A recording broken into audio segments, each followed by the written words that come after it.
Sri Ramakrishna Paramahansa was born in 1836 to a devout family in rural Bengal. As a young man, Ramakrishna was interested in pursuing God consciousness above all other studies. He joined his elder brother, who was then head priest at Dakshineswar Kali Temple, a holy site that is still active today. When his brother passed away, Ramakrishna was appointed as the temple's priest. Continuing his own spiritual practice, he studied with some of the accomplished practitioners who visited the temple.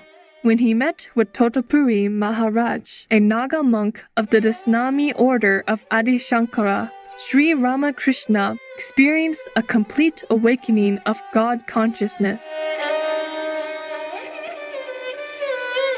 As he became more well-known, people of all social backgrounds visited Sri Ramakrishna at the Dakshineswar temple. In his teachings, Sri Ramakrishna emphasized the unity of all religions in leading to the ultimate goal of knowing God. Many of his lectures were recorded and later published as a book by one of his prominent disciples, Mahendranath Gupta. This 5-volume Bengali classic was translated into English as the Gospel of Sri Ramakrishna. Its pages are filled with spiritual wisdom that is imparted in parables, clear explanations, and caring dialogues with disciples. We now present to you an excerpt from Chapter 3, Visit to Vidyasagar.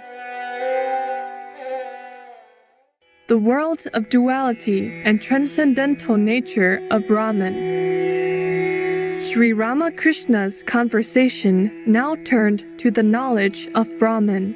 Master, Brahman is beyond Vyeda and Avyeda, knowledge and ignorance. It is beyond Maya, the illusion of duality. The world consists of the illusory duality of knowledge and ignorance. It contains knowledge and devotion, and also attachment to woman and gold, righteousness and unrighteousness, good and evil. But Brahman is unattached to these. Good and evil apply to the jiva, the individual soul, as do righteousness and unrighteousness. But Brahman is not at all affected by them.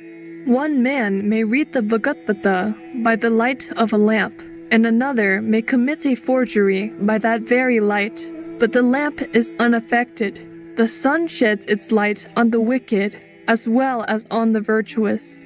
You may ask, how, then, can one explain misery and sin and unhappiness? The answer is that these apply only to the jiva, the individual soul. Brahman is unaffected by them. There is poison in a snake, but though others may die if bitten by it, the snake itself is not affected by the poison.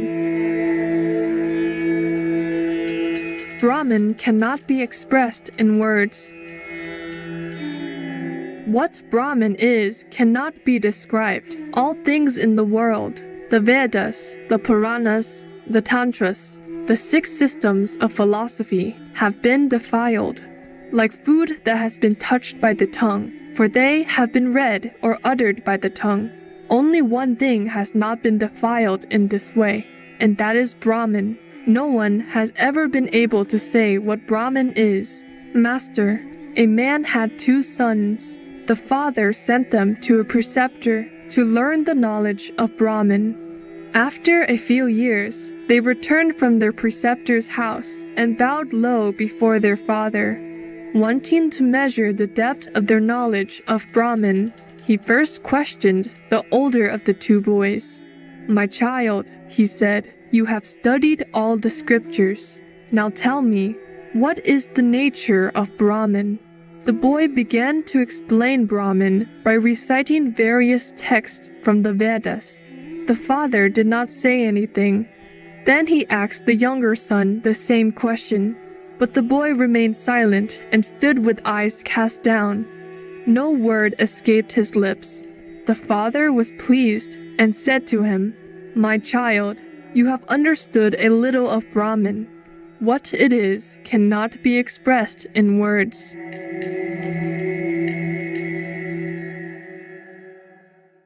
Parable of the Ant and the Sugar Hill. Men often think they have understood Brahman fully. Once an ant went to a hill of sugar. One grain filled its stomach. Taking another grain in its mouth, it started homeward. On its way, it thought, "Next time I shall carry home the whole hill." That is the way shallow minds think. They don't know that Brahman is beyond one's words and thought. However great a man may be, how much can he know of Brahman? Sukadeva, Rishi, and sages like him may have been big ants, but even they could carry at the utmost 8 or 10 grains of sugar.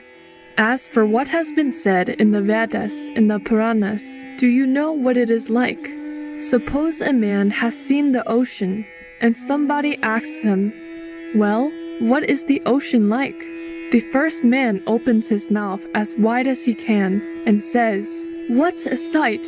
What tremendous waves and sounds!" The description of Brahman in the sacred books is like that. It is said in the Vedas that Brahman is of the nature of bliss. It is Sachidananda, truth, consciousness, bliss. Sukha, Rishi, and other sages stood on the shore of this ocean of Brahman and saw and touched the water. According to one school of thought, they never plunged into it. Those who do cannot come back to the world again. Parable of the Salt Doll. In Samadhi, one attains the knowledge of Brahman. One realizes Brahman. In that state, reasoning stops altogether, and man becomes mute. He has no power to describe the nature of Brahman. Once, a salt doll went to measure the depth of the ocean. It wanted to tell others how deep the water was, but this it could never do, for no sooner did it get into the water than it melted. Now who was there to report the ocean's depth? A devotee. Suppose a man has obtained the knowledge of Brahman in Samadhi. Doesn't he speak anymore? Master. Sankaracharya, heads of monasteries in the Advaita traditions, retain the eagle of knowledge in order to teach others. After the vision of Brahman, a man becomes silent. He reasons about it as long as he has not realized it. If you heat vegan butter in a pan on the stove, it makes a sizzling sound as long as the water it contains has not dried up. But when no trace of water is left, the clarified vegan butter makes no sound. If you put an uncooked cake of flour in that vegan butter, it sizzles again. But after the cake is cooked, all sound stops. Just so, a man established in Samadhi comes down to the relative plane of consciousness in order to teach others, and then he talks about God. The bee buzzes as long as it is not sitting on a flower. It becomes silent when it begins to sip the honey, but sometimes, intoxicated with the honey, it buzzes again. An empty pitcher makes a gurgling sound when it is dipped in water. When it fills up, it becomes silent. But if the water is poured from it into another pitcher, then you will hear the sound again. Rishis of ancient India. The rishis of old attained the knowledge of Brahman. One cannot have this, so long as there is the slightest trace of worldliness. How hard the rishis labored! Early in the morning, they would go away from the hermitage and would spend the whole day in solitude, meditating on Brahman. At night, they would return to the hermitage and eat a little fruit or roots. They kept their minds aloof from the objects of sight, hearing, touch, and other things of a worldly nature. Only thus did they realize Brahman as their own inner consciousness.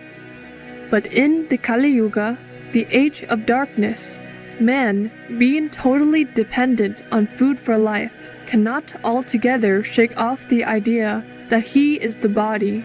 In this state of mind, it is not proper for him to say, "I am he." When a man does all sorts of worldly things, he should not say, I am Brahman. Those who cannot give up attachment to worldly things and who find no means to shake off the feeling of I should rather cherish the idea I am God's servant. I am his devotee. One can also realize God by following the path of devotion. Vegan, they call you a bodhisattva or a saint? Compassionate viewers, we appreciate your company on today's Words of Wisdom.